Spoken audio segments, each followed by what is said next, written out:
திடீர்னு எனக்கு ஒரு நாள் பல்லு வலிங்க. காலையில் எழுந்திரிச்சதும் டீ குடிச்சுக்கிட்டு இருந்தேன். நானும் என் ஹஸ்பண்டும் டீ குடிச்சுக்கிட்டு இருந்தாங்களா, திடீர்னு பல்லு வலி.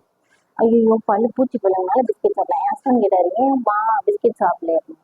இல்லைங்க பல்லு வலிக்குது, மாத்திரை வாங்கி கொடுங்க அப்படின்னு. என் ஹஸ்பண்ட் இப்படியே பார்த்தாருங்க.